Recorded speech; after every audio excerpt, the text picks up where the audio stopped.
What's up everyone, Cynthia here, and today I wanted to go over one of the main reasons most people are not able to get a job.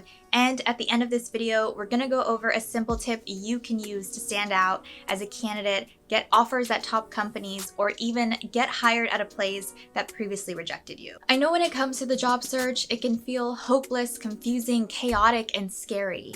And to be frank, it's depressing, it's stressful, it's frustrating, it's hard, and believe me when I say you're not alone in feeling this way.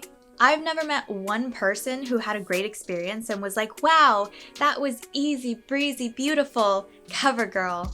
So I wanted to do this by sharing a personal story of mine of when I got rejected by a company but still got them to hire me, and I hope that it inspires you to get back on your feet and keep going. This is actually about my first job out of college. So when I was a senior, I was looking and applying for roles in my last semester before graduation. And it was really difficult because, at least for non-business majors, companies aren't looking to hire people to start in a few months. And by the time May rolled around, I was ready to get going, and I had about 2 companies I had made it to the final stages with, and I was waiting to hear back from.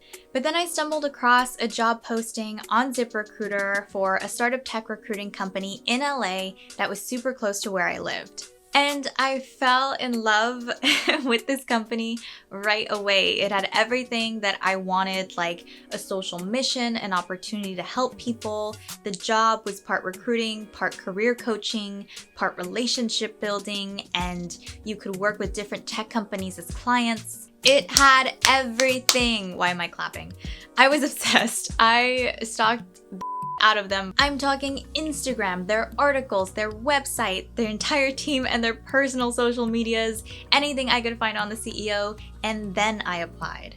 But their process was a bit different because they were a recruiting company, so a part of their product was to answer interview and scenario-based questions via chat, and then your answers were evaluated based on a rubric to see if you would be a good fit moving forward.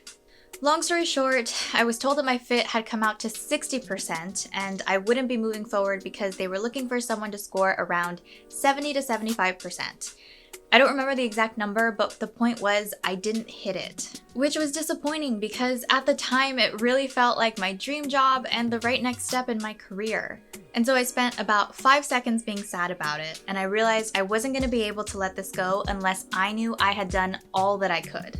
And because it was a small company of under 10 people, I guessed the email of the CEO, which is typically firstname@company.com. And I sent her an email that told her why I believed I was the right person for this role and why I believed that the score I was given didn't determine my abilities or whether or not I would be successful. So I'm gonna put the email I sent her somewhere on this screen. And it says, "Hi, person. I recently applied for the customer success experience position at blank, which was labeled as customer success manager in the assessment tool.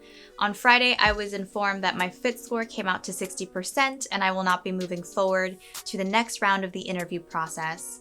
I do greatly appreciate having been considered for this position and truly connect to the mission of this organization. I was drawn to blank because of the company's dedication to creating a hiring marketplace that serves the entire workforce. However, I believe that a score does not always determine a person and find that I have many transferable skills that would make me successful in this role. I have experience in management consulting, customer service, human resources, and event management.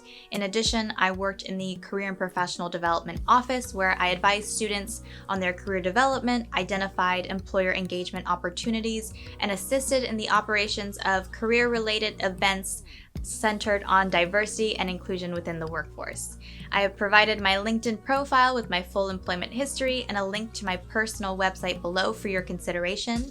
Thank you for taking the time to read this email. Should you continue Should you continue to not move forward, I would still love to be considered for future opportunities within the company." And the craziest part was she emailed me back 30 minutes later agreeing to talk to me and said, "Hi Cynthia, appreciate you reaching out. Always happy to chat with people who go the extra step, smiley face.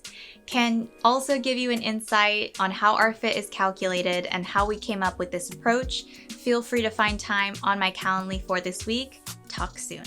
The very next day, we hopped on a Zoom call, and then I was given a small assignment of an example of how I would onboard an employer who was hiring, build a relationship with the right contacts, and make sure I had a strong understanding of their hiring needs. So this consisted of how I would prepare for that onboarding call and creating a quick video of how I would start the call and run the meeting. I finished the assignment the same day as our call, and then we scheduled an in-person interview for the day after that. So the in-person interview was on Thursday, and then I was asked for my references, and I received an offer that upcoming Monday. And in total, I was hired within a week, and I started my first job 4 weeks after graduation. So why am I telling you this, and what does this have to do with one of the main reasons people can't get a job? And the answer is that people have a difficult time landing their next role because they're not confident in their abilities and they don't know how to advocate for themselves. I want you to know there's more than one way to get what you want, but before anything, you need to become your biggest advocate. Now, I'm not saying email the CEO every time you get a rejection. In fact, that was a ballsy move on my end and could have been taken really badly. I was lucky enough that the CEO took this well and was open to my perspective and took a chance on me and my potential. But not every CEO or hiring manager or recruiter is going to do that, so you have to be prepared to fight for yourself. You could be the perfect person on paper, but if you don't have the confidence that you can do the role and show that you're dedicated, passionate, and motivated, then you're already shooting yourself in the foot. So allow yourself to be bold, to be daring, and don't be afraid, because what's the worst thing that can happen? You get another no? I had gotten a no anyways. There wasn't anything else they could have told me that would have been a worse outcome. So I promise you, putting yourself out there will open more doors for you. So if you're struggling to develop confidence in yourself, here's a quick exercise you can do to help build it up. Start by creating a list, whether it's on a piece of paper, a Google Doc, Word, whatever works for you, and divide it up into 5 sections. Those 5 sections are going to be labeled personal, family, career skills, career accomplishments, and life accomplishments. And spend an hour jotting down obstacles or things you've overcome, times when you've gone above and beyond, examples of when you took initiative, and anything you've done that you're proud of. Remember, you're more than your career accomplishments. Everything you've done in your life is an example of your strength, courage, and how you handle situations. So once you're done, I want you to read this list once a day, whether that's before you go to bed, when you wake up in the morning, or whenever your favorite time of day is. And use this to remind yourself how amazing you are until you truly start believing it. And when you believe it, this magic happens where the rest of the world starts to believe it too.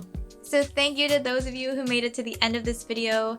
I hope that you gained some insights and takeaways that you can use for your job search. And if you like this video, please give it a thumbs up and subscribe. I'll see you all again very soon.